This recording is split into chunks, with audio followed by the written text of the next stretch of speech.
seeing everyone else just as excited to see bands they love that's the best part. That's right. Tonight it is happening. Finally, live music is back in the Valley with venues hosting crowds at full capacity. So after more than 15 months, a well-known music venue in Phoenix is welcoming back a full house. David Caltabiano's live from the Rebel Lounge in Phoenix. I happened to drive through the parking lot there last night. There was a crowd. They looked like they were getting ready tonight. So what's the turnout like, David? Jared, it is packed at the Rebel Lounge right now. The parking lot is filled up and people are inside having a good time. And this is a big deal for the music industry. The past 15 months has been so hard, among the hardest hit in all industries in the state. But tonight we talked to the owner of the Rebel Lounge and a Valley musician that told us what it meant to them. The sound of live music means much more than guitar strums or vocals. I love singing songs. To Sydney Sprague, it's about sharing how she feels through lyrics. It feels good to share emotions with people. During the past year, she performed through a live stream when COVID-19 closed down music venues across the state.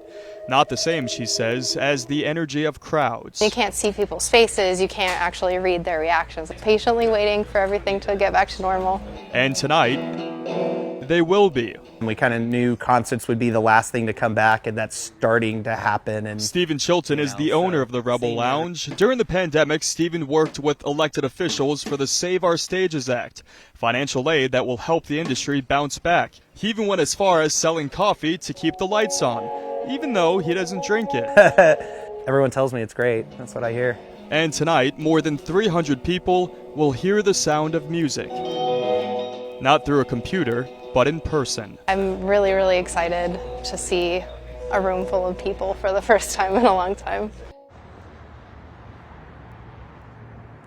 And tonight, masks are encouraged, but they are optional inside of the Rebel Lounge. Heather, we're going to send it back to you.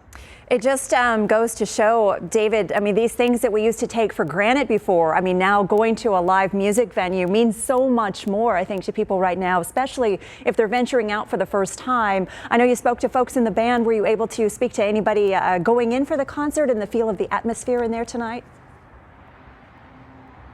You know, I was able to peek my head inside and just see what it looked like. I wanted to see if it was social distancing, if people were wearing masks, but for the most part, there were some people wearing masks, but people were very close together. Again, it's that energy that the concert brings you that you just cannot get over a Zoom live stream of someone sitting online. It's just a different feeling inside of them. A whole different thing, again. And it almost takes some getting used to, getting things back to normal. David, thank you so much for that report. We appreciate you being out there tonight.